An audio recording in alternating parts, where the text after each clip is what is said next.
اب سیدہ کے چند جملے سنیے. سیدہ مخاطب کرتی ہیں اے مسلمان مجھے پہچان انی فاطمہ.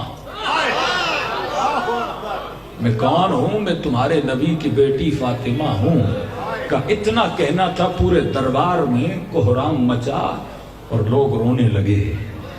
سیدہ خاموش ہوئی تاکہ مجمع کے رونے کی آواز تھم جائے تو پھر سیدہ بولیں. پھر کلمہ پڑھتی ہیں اشہد ان لا الہ الا اللہ.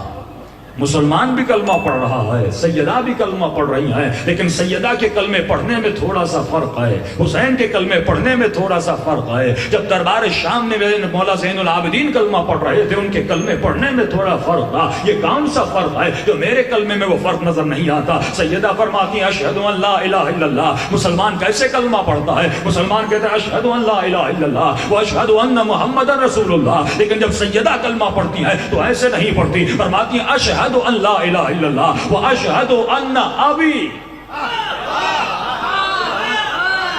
میں گواہی دیتی ہوں کہ اللہ کے سوا کوئی رب نہیں ہے, اور میں گواہی دیتی ہوں میرا بابا,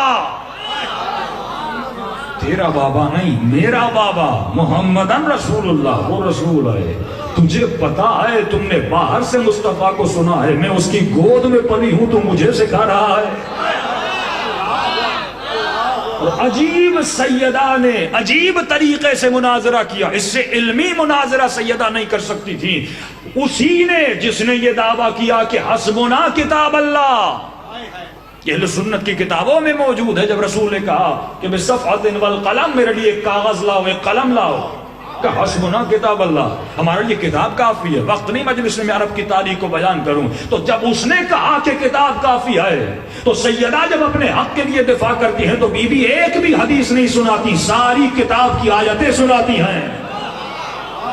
کہا تیرے کلام کو, تیری دلیل کو تیرے سامنے پیش کروں گی. جب تو نے کہا کتاب کافی ہے تو میں بھی کتاب سے آیتیں سنا رہی ہوں. یہ بتا کوئی نئی آیت ہے جو تیرے اوپر اتری ہے, میرے بابا کے اوپر نہیں اتری تھی.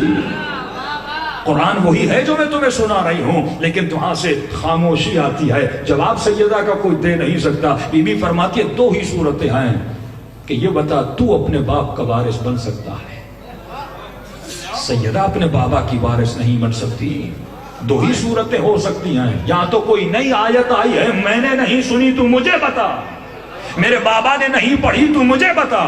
اگر آیت نہیں آئی تو ہر کوئی اپنے والد کا وارث بن سکتا ہے. یا تو یہ کہنا چاہتا ہے کہ میرے بابا کا دین اور تھا تیرا دین اور ہے. مسلمان کا وارث بنتا ہے. یا تو یہ کہنا چاہتا ہے کہ سیدہ کا دین اور ہے اور مصطفیٰ کا دین اور ہے. یا تو یہ کہنا چاہتا ہے کہ میں اس کی بیٹی نہیں ہوں. کیا تمہیں شک ہے, کیا کسی کو شک ہے کہ سیدہ اس کی بیٹی نہیں ہے؟ پھر بی بی فرماتی ہے کہ اللہ نے نماز کو واجب کیا.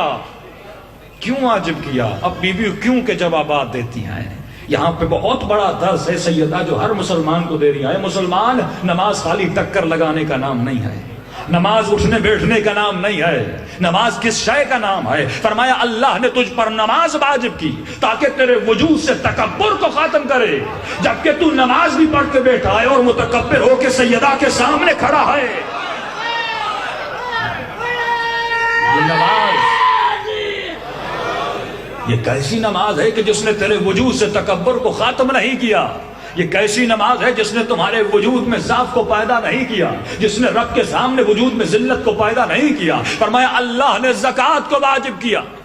یہاں زکوٰۃ سے مراد خمس بھی ہے, زکوٰۃ سے مراد صدقہ بھی ہے. اللہ نے زکوٰۃ کو واجب کیا تاکہ تیرے معاشرے میں حیات کو پیدا کرے, زندگی کو پیدا کرے. ہو بہو سیدہ کے جملے کا ترجمہ, اللہ نے زکوٰۃ کو واجب کیا تاکہ تیرے معاشرے میں حیات کو پیدا کرے. اور اے مسلمان, اللہ نے زکوٰۃ کو واجب کیا تاکہ تو مادیت کی زنجیروں سے نکل جائے. لیکن سیدہ دیکھ رہی ہیں یہ مادیت کی زنجیروں میں بندھے ہوئے ہیں. یہ مادیت کی زنجیر تھی جس نے فتق کو دینے نہ دیا.